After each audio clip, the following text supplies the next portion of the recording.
يا ترى ايه الهدية اللي لو جبتها الأنثى برج العذراء تكسب قلبها على طول؟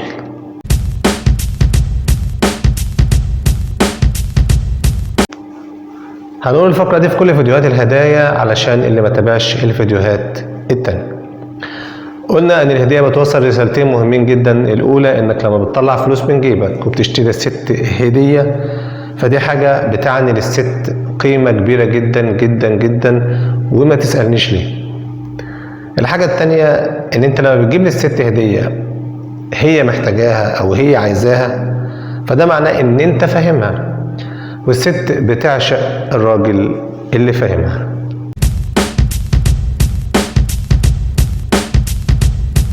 يا ترى اجيب لأنثى العذراء هدية نوعها ايه علشان اخليها تحبني؟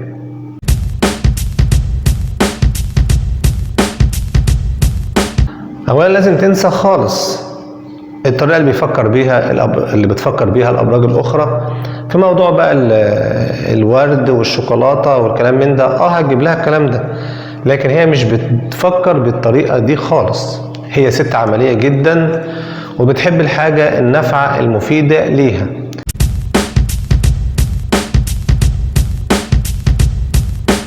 يعني مثلا اول هديه لازم تفكر فيها هي الفلوس. طب انا هديها فلوس ازاي؟ لا، قدمها بطريقه لطيفه. يعني مثلا افتح لها حساب في البنك لو في امكانيه، هتلاقي فيزة مشتريات هتنزل تشتري بيها.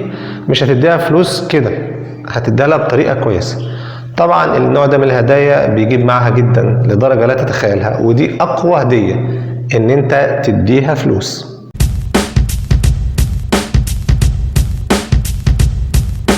هتلاقيها اجهزه منزليه. ايه ده معقول؟ ايوه، هتلاقي اجهزه منزليه. بقول لك ست عمليه بتفكر في الحاجه المفيده، الحاجه اللي تستفيد منها. يعني مثلا هتلاقي خلاط، هتلاقي غساله، هتلاقي مايكروويف، هتلاقي مجفف للشعر او مصفف للشعر. الحاجات المفيده.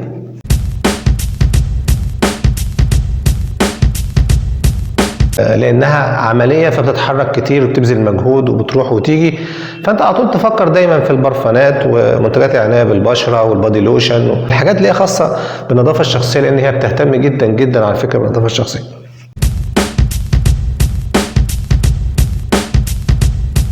في بعض البنات عندهم يعني حياء شديد، خجل، يعني بتلاقيهم مختلفين شويه عن باقي بنات برج العذراء.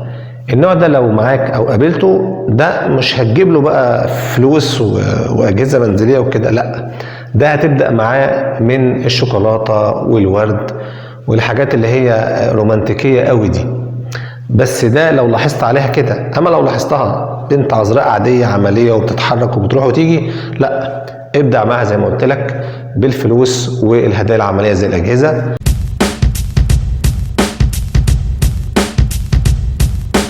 وفي نهايه الفيديو مش تعمل لايك وتفعل الجرس وتشترك في القناه وتعمل شير عشان الناس اللي ما شافتش الفيديو تشوفه وتستفيد. ولو في اي كومنت اكتبوه في التعليق تحت وانا هرد عليه. والسلام عليكم ورحمه الله وبركاته.